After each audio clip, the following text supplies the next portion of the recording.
हस्तरेखा और भाग्य दर्पण में आप सभी का हार्दिक स्वागत है।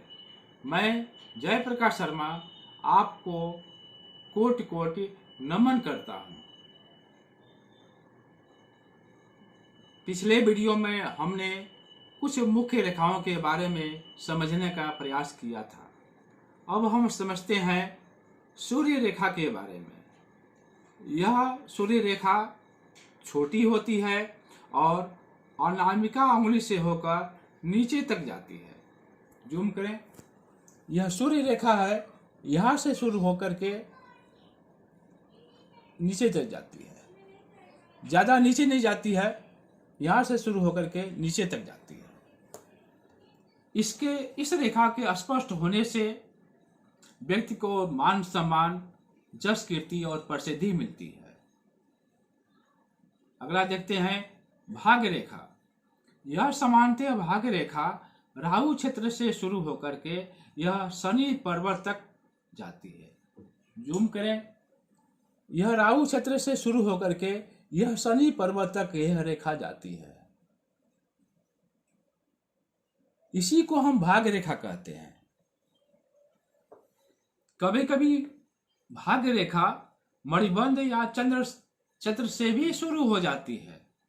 भाग्य रेखा अर्थात भाग्य की रेखा, प्रायः यह रेखा नहीं हो और सूर्य रेखा भी नहीं हो तो व्यक्ति को संघर्ष करना पड़ता है। यदि सूर्य रेखा भी नहीं है और भाग्य रेखा भी नहीं है तो व्यक्ति को जीवन में संघर्ष करना पड़ता है। अगला देखते हैं विवाह रेखा। जूम करें, कनिष्ठा अंगुली से नीचे जो आड़ी रेखाएं होती हैं वह विवाह रेखा कहलाती है। जो कनिष्ठा अंगुली से और हृदय रेखा के बीच में होती है। कनिष्ठा अंगुली और हृदय रेखा के बीच में होती है, इसे हम विवाह रेखा कहते हैं। बहुत से रेखा शास्त्री जितनी रेखाएं देख लेते हैं उतनी कह देते हैं कि उतनी शादियां होगी, जबकि कुछ रेखाएं टूटी हुई होती हैं, यानी शादी हो करके टूट जाना, संबंध विच्छेद हो जाना, ऐसा देखा जाता है। ऐसा नहीं है कि जितनी रेखाएं हैं वह साफ और स्पष्ट हो और उतनी शादियां हो जाएं। कुछ रेखाएं टूट जाती हैं, कुछ रेखाएं छोटी होती हैं, तो जो बड़ी रेखाएं हैं उसी रेखा को हम मान्यता देते हैं। कुछ बातें ऐसी होती हैं कि यदि यह विवाह रेखा यदि इस अंगुली के पास में हो तो शादी जल्दी होती है, यानी इसके और इसके बीच में यदि हो तो हम इसको 50 वर्ष मानते हैं।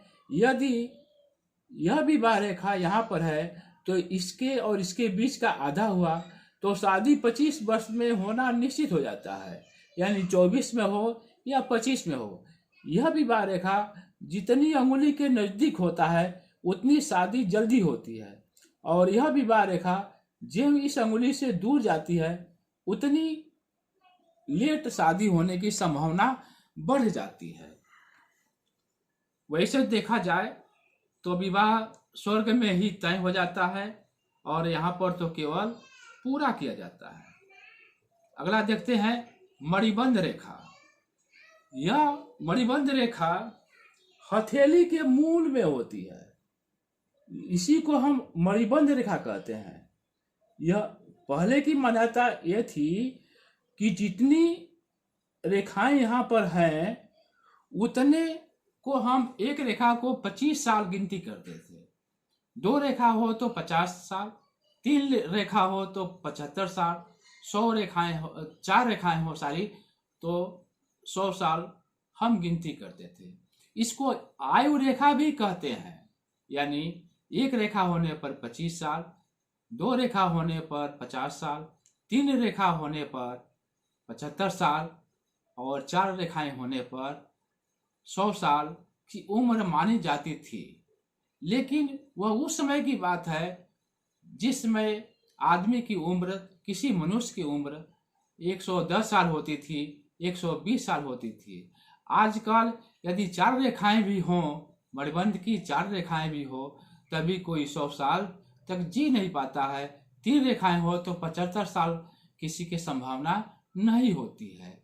यदि हम आयु की वास्तव में गणना करें तो हम जीवन रेखा से ही, जो जीवन रेखा है इसी को हम यदि भागों में बांट दें, 10-10 भागों में बांट दें, तो इसी से स्पष्ट हो जाता है कि मनुष्य की आयु कितनी है।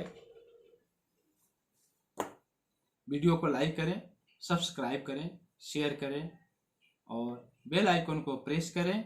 आपका एक लाइक आप तक हस्तरेखा और भाग दर्पण को पहुंचाने में, आपको समझाने में मदद करता है।